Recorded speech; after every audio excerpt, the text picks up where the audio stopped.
Hello दोस्तों, आज की इस क्लास में देखेंगे हम वृत्त से संबंधित सूत्र। सबसे पहले हम जानेंगे वृत्त हमारा होता क्या है। तो आइए देखते हैं। किसी एक निश्चित बिंदु से एक निश्चित दूरी लेकर उसके चारों तरफ खींची गई रेखा द्वारा बनी आकृति को, किसी एक निश्चित बिंदु से एक निश्चित दूरी लेकर उसके चारों तरफ खींची गई रेखा द्वारा बनी आकृति को हम वृत्त कहते हैं। अब वृत्त में हमारे कई सारे भाग होते हैं। आइए देखते हैं। वृत्त में हमारा त्रिज्या, व्यास, परिधि, केंद्र, जीवा, चाप, क्षेत्रफल, त्रिज्यखंड और वृत्तखंड और कई सारे भाग होते हैं। तो आइए देखते हैं ये हमारा होता क्या है। त्रिज्या, ये जो हम निश्चित दूरी ले रहे हैं, इस बिंदु से ये जो निश्चित दूरी ले रहे हैं इसी को बोलते हैं हम त्रिज्या। क्या बोलेंगे इसे? त्रिज्या। त्रिज्या को हम प्रदर्शित करते हैं आर से। त्रिज्या को क्या दिखाते हैं? आर से दिखाते हैं। जो हम निश्चित दूरी ले रहे हैं, बिंदु से जो एक निश्चित दूरी ले रहे हैं उसी को बोलते हैं त्रिज्या। अब अगला हमारा आता है व्यास। अब ये जो हमारी त्रिज्या है इसी का दो गुना, त्रिज्या का दो गुना हमारा क्या होता है? व्यास होता है। जैसे इसमें ये वाला भाग यहां से यहां तक ऐसे पूरा ले लिया जाए तो क्या हो जाएगा? ये पॉइंट और ये पॉइंट, ये पूरी रेखा क्या कहलाएगी? हमारी व्यास कहलाएगी। व्यास को हम प्रदर्शित करते हैं डी से। हमारी यहां से यहां तक क्या है? एक त्रिज्या है और दूसरी त्रिज्या यहां से यहां तक है। ये जब दोनों त्रिज्याएं आर प्लस आर, जब दोनों त्रिज्याएं मिल जाएंगी तो क्या बन जाएगा? हमारा व्यास बन जाएगा। इसीलिए त्रिज्या का दो गुना हमारा क्या कहलाएगा? व्यास कहलाएगा।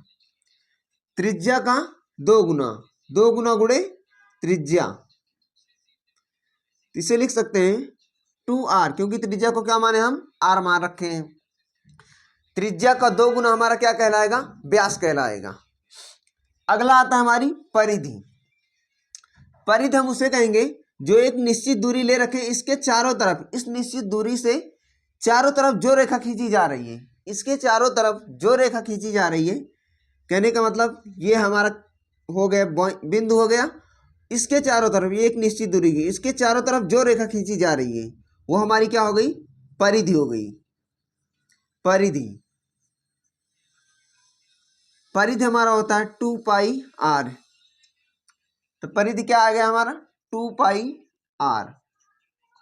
इसके चारों तरफ जो रेखा खींची गई है उस रेखा की लंबाई क्या है? हमारी 2πr। अगला आता है हमारा केंद्र। हम जो निश्चित बिंदु ले रहे हैं, ये निश्चित जो बिंदु है, ये पॉइंट, इस पॉइंट को हम क्या बोलेंगे? केंद्र कहेंगे।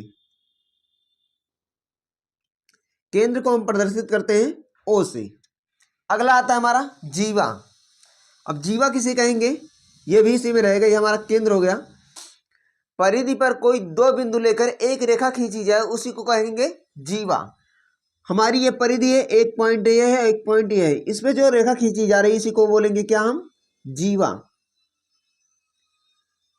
एक वृत्त में कई सारी जीवाएं हो सकती हैं। आपको परिधि के ऊपर कोई दो पॉइंट लेकर जो रेखा खींची जाती है उसी को क्या कहेंगे? जीवा कहेंगे। अगला आता है हमारा चाप। अब ये वृत्त हमारा हो गया। वृत्त का परिधि का कोई छोटा सा टुकड़ा, परिधि का, ये हमारा क्या है? पूरी परिधि है। परिधि का कोई छोटा सा टुकड़ा वो हमारा क्या कहलाएगा?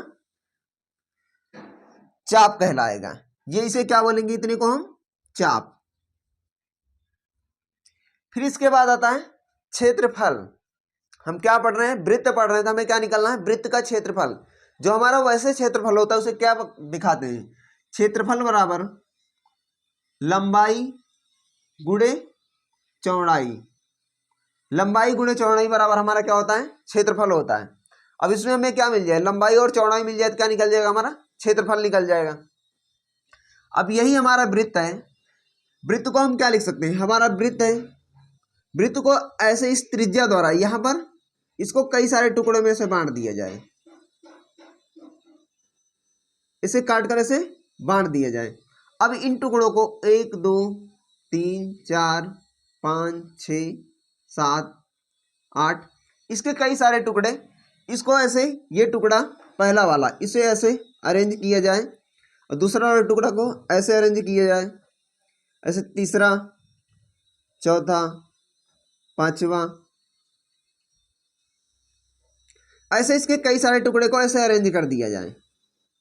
तो क्या हो जाएगा हमारा, ये यहाँ से यहाँ तक इसके कई सारे टुकड़े करके इसको ऐसे अरेंज कर दिया जाए, बना दिया जाए, तो ये हमारा क्या बन जाएगा, एक आयत बन जाएगा। अभी तक जो ये वृत्त था क्या बन गया, इसे ऐसे अरेंज कर दिया जाए तो क्या बन जाएगा, हमारा आयत बन जाएगा। ये हमारी इसी रेखा को कर रहे हैं, ये जो किनारे किनारे है, किनारे किनारे वाली रेखा हमारी क्या कहलाएगी, परिधि होती है, परिधि। अब एक टुकड़ा तो ये ले रहे हैं, ये इतना, अब दूसरा टुकड़ा हमारा ये है, और तीसरा टुकड़ा ये है, ऐसे ऐसे करके हम इन टुकड़ों को ऐसे जोड़ रहे हैं तो क्या बन रहा है, हमारा आयत बन रहा है। अब ये पूरा टुकड़ा हमारा क्या कहलाएगा, परिधि होती है। जब ये परिधि होती है तो इसकी लंबाई क्या होती है, पूरी की लंबाई 2πr, इसकी लंबाई क्या होगी 2πr। अब यहाँ पर आधा टुकड़ा इधर लगा है, आधा टुकड़ा इधर लगा है, तो पूरे की लंबाई हमारी क्या है 2πr। तो आधा इधर लगा है, आधा इधर लगा है, तो इसका आधा कर देंगे, 2πr का आधा कर देंगे तो क्या आ जाएगा हमारा πr। ये हमारी इतने की लंबाई मिली है, क्योंकि आधा इधर लगा है, आधा इस तरफ लगा है, तो ये हमारा क्या निकल गया πr, और ये भी क्या है हमारा πr। अब ये वाली रेखा, ये हमें ऐसे दिख रहा है, ये वाली रेखा हमारी यही तो है, इसको हम क्या कहते हैं, त्रिज्या कहते हैं। यहाँ पर क्या प्रदर्शित किया इसे, यही रेखा है ना, ये हमारी ये रेखा, ये हमारी क्या है त्रिज्या। त्रिज्या को हम क्या मान रखे हैं, आर मान रखे हैं। इसकी लंबाई क्या मिल गई हमें, आर मिल गई, यहाँ भी आर मिल गई। अब जो हमारा क्षेत्रफल का फार्मूला होता है, ये हमारा पूरा क्या है, वृत्त था, वृत्त को, ये हमारा वृत्त था, वृत्त को क्या बना दिया हमने, आयत बना दिया। अब हमारा जो क्षेत्रफल का फार्मूला होता है, लंबाई गुणे चौड़ाई, हमारी लंबाई ये हो गई और चौड़ाई ये गई, तो लंबाई गुणे चौड़ाई, क्षेत्रफल बराबर लंबाई 2r इंटू चौड़ाई, लंबाई गुणे चौड़ाई, इसका गुणा कराएंगे तो πr²।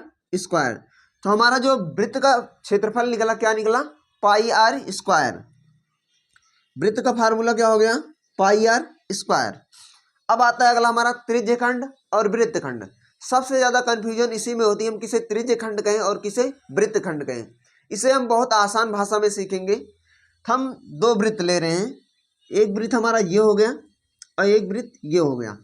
अब इसी में आता है हमारा एक त्रिज्यखंड, एक तो ऐसे बटा होता है और एक ऐसे बटा होता है। अब किसमें किसको कहेंगे त्रिज्यखंड और किसको कहेंगे वृत्तखंड, इसको देखते हैं। यह हमारी क्या है, इसको क्या मानते हैं, वृत्त से, ये हमारा केंद्र है, केंद्र से परिधि पर जो रेखा है उसे क्या बोलेंगे, त्रिज्या कहेंगे। और ये वाली रेखा हमारी क्या कहलाएगी, जीवा कहलाएगी। अब यहाँ पर हमें बताना है त्रिज्यखंड और वृत्तखंड। तो हमारी ये जो त्रिज्या है, त्रिज्या द्वारा जो भाग अलग किया जा रहा है, जब दो त्रिज्याओं द्वारा वृत्त का जो भाग अलग किया जा रहा है उसे क्या बोलेंगे, त्रिज्यखंड बोलेंगे। यहाँ पर ये भाग हमारा क्या हो रहा है, त्रिज्या द्वारा अलग हो रहा है, तो इसे क्या बोलेंगे, त्रिज्यखंड बोलेंगे। और ये भाग हमारा क्या अलग हो रहा है, जीवा द्वारा अलग हो रहा है, इसे बोलेंगे वृत्तखंड। त्रिज्यखंड और वृत्तखंड में आपको एकदम समझ में आ गया होगा, जो भाग हमारा त्रिज्या द्वारा अलग होता है उसे बोलते हैं त्रिज्यखंड, जो भाग हमारा जीवा द्वारा अलग होता है उसे बोलते हैं वृत्तखंड। अब इसमें भी दो पार्ट हो जाते हैं, एक तो लघु त्रिज्यखंड, एक दीर्घ त्रिज्यखंड। लघु माने छोटा, दीर्घ मीन्स बड़ा। तो ये हमारा क्या हो गया, ये छोटा पार्ट है इसका, ये इतना क्या है छोटा पार्ट है, ये क्या हो गया लघु त्रिज्यखंड, लघु त्रिज्यखंड। और ये वाला बड़ा लघु त्रिज्यखंड, और ये वाला क्या हो गया हमारा बड़ा त्रिज्यखंड, क्योंकि ये पार्ट क्या है पूरा बड़ा है, तो क्या लिख सकते हैं इसे दीर्घ त्रिज्यखंड। अब अगले में हमारा क्या हो रहा है, जीवा द्वारा अलग हो रही है, इसे छोटे वाले को क्या बोलेंगे लघु वृत्तखंड, और बड़े वाले को लघु वृत्तखंड, बड़े वाले को दीर्घ वृत्तखंड। छोटे वाले को लघु त्रिज्यखंड, बड़े वाले को दीर्घ त्रिज्यखंड। आपको इसमें एकदम साफ साफ दिख रहा होगा कि हम त्रिज्यखंड किसे कहेंगे और वृत्तखंड किसे कहेंगे।